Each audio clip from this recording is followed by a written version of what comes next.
This simple ground beef recipe is the best I've ever had. Start by cutting one bunch of chard in half. Get one of the halves and split it into 2 pieces, lengthwise. Then, cut it into 4 large pieces lengthwise, and finally, chop them crosswise into thin slices for a total of 150 grams.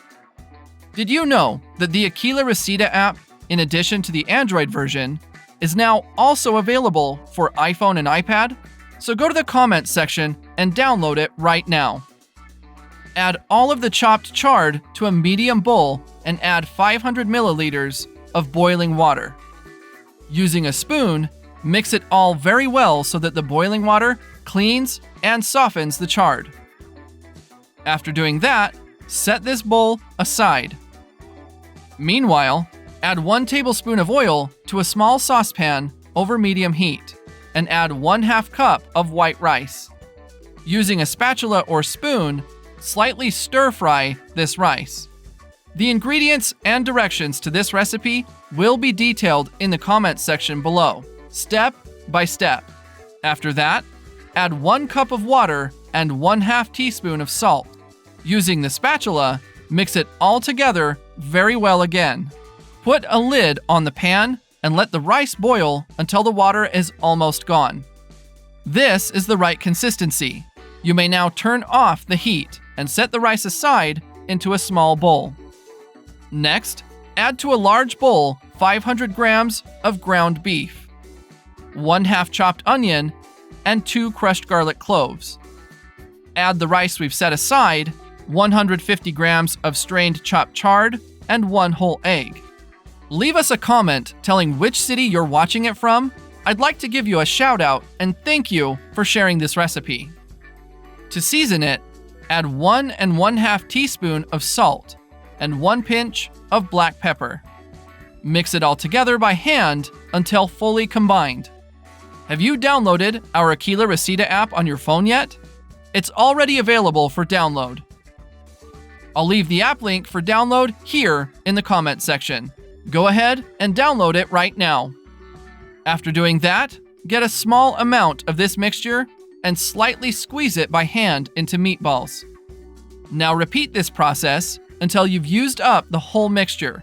It made 10 meatballs here. If you've made it here, that means you're enjoying the recipe. So click the share button and share this video with all your friends. It won't cost you anything, but for us, it will make all the difference. Add 100 grams of bread flour to a plate and coat each meatball in it until well covered. Once you've done it to every meatball, get a baking sheet and add 1 tablespoon of olive oil or oil, and using a brush, evenly spread the olive oil all over the bottom of the baking sheet. Then, place the coated meatballs on the prepared baking sheet, and after that, add a drizzle of olive oil on top of each meatball. Take this baking sheet to a preheated oven at 180 degrees Celsius or 356 degrees Fahrenheit and let it bake for about 30 minutes. Now, to a medium bowl, add 1 pack of table cream. I'm using a 200-gram pack, and 500 milliliters of water. Using a whisk or fork, mix it all together very well until table cream is fully dissolved in the water, and set it aside. To a skillet over medium heat, add 1 tablespoon of olive oil or oil and 1/2 chopped onion. Using the spatula, nicely sauté the onions until slightly golden brown. Once that happens, add 2 crushed garlic cloves and sauté again until golden brown. Then add 1 grated carrot and sauté it all very well for about 3 minutes. Finally, add the table cream mixture we've just prepared. To season it, add 1/2 teaspoon of salt and 1 pinch of black pepper. Now, mix it all together again until fully combined and cook it to a boil. After the indicated time, take the skillet out and, using a spoon or scoop, spread all the sauce we've just made on top of every meatball. Take the baking sheet back into the preheated oven at 180 degrees Celsius or 356 degrees Fahrenheit, and let it bake for another 30 minutes. Finally, sprinkle some parsley to taste all over it. The recipe is now ready. You may now get a meatball and enjoy it.